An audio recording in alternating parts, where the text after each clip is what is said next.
And it is a race against time in Kerala's Wayanad, where the rescue teams, including the Indian Army, NDRF, along with local emergency response departments, are working against the time under harsh conditions to search for survivors trapped in collapsed buildings 3 days after massive landslides struck the hill district. At least 295 people have lost their lives in tragedy, while search and rescue operations continue in the state. The rescue efforts have been hindered by several challenges, including treacherous terrain due to destroyed roads and bridges, and a shortage of heavy equipment, making it difficult for rescue teams to clear mud and huge uprooted trees that fell on the houses and other buildings. Now, many villages and homes have been swept away in the landslides that occurred on July 30th, and my colleague Pratibha Raman has been reporting from day one what is exactly happening on the ground. Pratibha, a key bridge has been built by the army in record time, and the relief and rescue operations can now be expedited. Well, that's right. It is definitely a big advantage as far as the rescue efforts are concerned, and that is the bridge that we have been talking about. And this was constructed in record time. We're talking of 16 hours, and this bridge can carry at least about 24 tons. And you can see many of the earth-moving equipment, the JCBs that are at play, the NDRF teams there working in sync to try and see how they could remove all the silt here. This is exactly where the bridge collapsed. This is exactly where the flash floods took place. And this is what connects Churalmala on the other end. And this is Mundakai, the epicenter of the landslide where I am standing at right now. And this is the tea plantation here where I'm standing at. Many of the plantation workers who were also rescued were from this region. And the accessibility has now been established. And that is why you have a lot more of the rescue and relief efforts that are on in full swing. Let me actually go across to some of the youth workers here who have been here right since day one, trying to see how they could bring in manual help much before the bridge was established. What kind of manual effort was put in before the bridge was established? So, the bridge was exactly established yesterday. So before that, we had to do all kinds of manual work. Part of our team were able to rescue almost 7 of the bodies, identify 7 of the bodies. Also, all the machinery works that you see now was done from manually, by all the teams. Right. So you had to manually remove the silt and see how the bodies were buried underneath. If there were people trapped, how did you rescue them? How challenging was it? So there was exactly as you could see, there were limitations for us to do that part from ourselves manually. It wasn't able. We weren't able to do from ourselves moving the concrete pieces and all.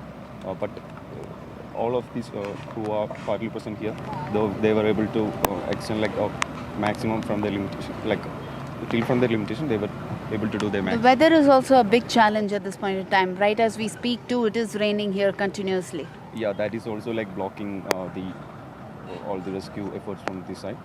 So we had to take sometime we have to post since this area is still in potential of a landslide.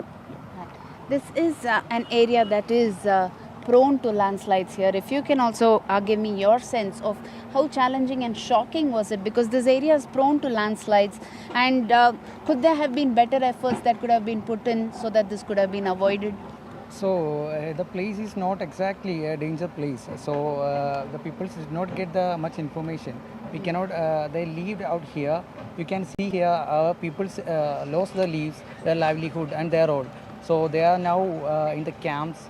I think 90 plus camps are doing. Our government system, government missionaries are well working for bringing our peoples back.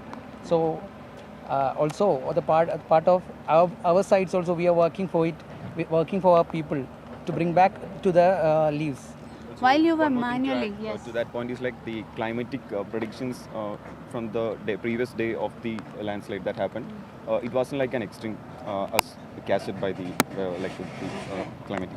It wasn't an extreme alert that was given at that point in time. Exactly, it wasn't an extreme alert. So right. Yeah, there wasn't like a so. So you mean to say that if there were, the weather systems that were properly monitoring this could have been averted? Exactly, like there have been like almost 90 plus camps, or like during that time there were like 50 plus camps already established around the Wayanad district itself. So it would have been possible to like shift all the members from this area also. It would have been possible to shift people had the alert been given right at the right time, at the right place too. But yes, at a time when the political blame game has been on with respect to the alerts that were sent or not sent, also with respect to many of the scientific as well as the tech community not being allowed here. But keeping all those politics aside, the NDRF teams, the defense teams, the volunteers, as well as people from different pockets of Kerala have been contributing and trying to ensure that the priority right now should remain relief and rescue here. In fact, my camera person here is trying to show you the entire region of this place. Mundakai is the place that this road leads up to, and several tea plantations, several towns, several villages that were inundated. A life that was once there is just gone in a flash of a second just because of those landslides, 3 landslides that took place concurrently in a span of 4 hours, and that has definitely given enough and more lessons for people to learn here to ensure that this doesn't happen once again. But yes, kudos to several of these volunteers who have abandoned their daily life to come and ensure that there could be more survivors, and still there is hope. They are hoping that there will be survivors more than dead persons, and this is exactly what they have been talking about time and again with respect to the rescue efforts. In fact, just a little while ago we did see the animal husbandry department that also walked in to ensure that even animals could also be saved. At least around 110 animals that were stranded here were saved in a single day that we are talking of. Also, there is a medical camp that has been set up on the other side, just right there where the bridge starts, and it is that medical camp that has been working day in and day out to ensure that people who are injured would be treated there, and at the same time even the defense teams and the NDRF teams that have been working here with a lot of bruises and the lacerations that they have to endure, all of them have been lodged at the medical camp for immediate treatment there. So that's the kind of activity, hurried activities that you see here. And also at a place, a safer region called Kalpetta, is where the relief camps have been set up for several thousands of them who are now displaced, who are rendered homeless, who are now destitute, who are still longing and yearning for several of those missing persons from their family, who have all been perhaps washed away, that they are really worried at this point in time. Distressing stories, horror tales that we get to hear here, but will there be lessons learnt is still something that needs to be addressed.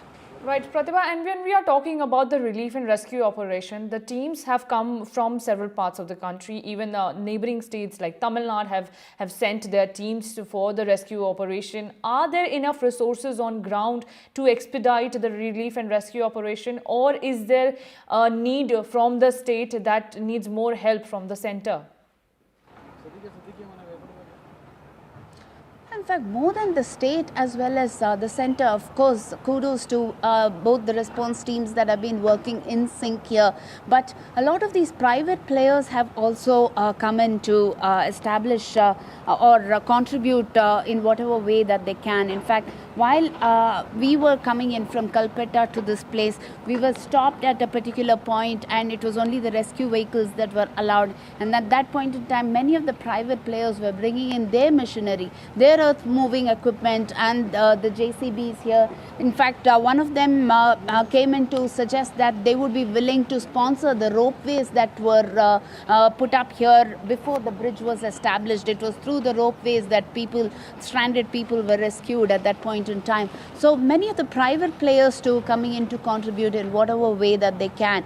But yes, in terms of the equipment that were to be shifted, one of the major challenges was the climate. Another challenge was the accessibility here.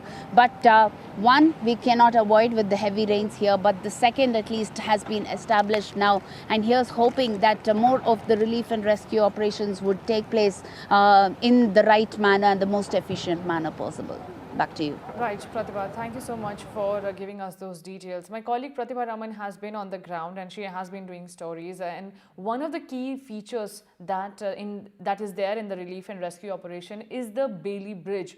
Well, portable bridges, the kind of which was first used during the Second World War, are being used to rescue people from areas cut off in the wake of the landslides in Kerala's Wayanad. My colleague Pratibha Raman has also reported from the bridge which was completed in record time by the army personnel. Take a look. We are here on the 190 feet lottery, and this has been constructed mainly to reach out to the far-flung areas where the epicenter of the landslides that we are talking of. I have with me General V.T. Matthews. So thank you so much for joining us. So with respect to this bridge, how far do you think it's going to help us reach out to those people who are trapped? This bridge is going to be tremendous help in reaching across. You can see the number of vehicles that have crossed this morning. It has made transportation of relief material, movement of rescue equipment much easier. Since yesterday evening, we have thrown it open to the government to use, and it has been a major help in giving an impetus to the rescue operations. Yes. Also, with respect to this bridge, what are the other kind of arrangements that are being done? Because is there still hope that people would have survived this tragedy? Yes, there is hope. There is hope till the last day, because some people are scared of coming out of their houses. They would be there if at all somebody are there. We have gone to every place, but still there could be one odd house that is where people are staying inside, not able to contact outer areas. So we would be rescuing them. In addition to that, we are going to search for bodies, unfortunately. Also, so far, what has been the death toll, sir? Any idea how many bodies that you covered? Death toll would be given by the district administration. I won't be able to give the exact death toll, but I can only say that the Indian Army, along with joint teams, have taken out more than 120 dead bodies from this area. But it is much more. It's much more than that. Actual toll is much more because we are not counting the other. Right. Also, how deep do you think they would have been lying buried? Because, I mean, what is the kind of assessment that you have done? It is very difficult to say, because the mud has gone up even 20 feet, 30 feet. It has even gone up to the second floor of houses. So it is very difficult to say how deep the bodies would be buried. They could be very deep underneath.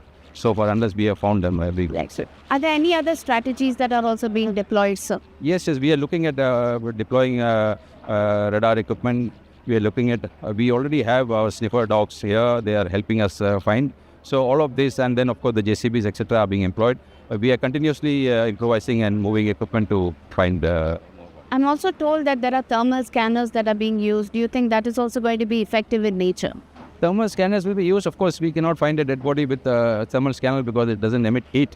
However, thermal scanners also would be used if it is available with the NDRF as of now. And there are some organizations which are getting their own equipment as well. Any equipment that helps us would be used.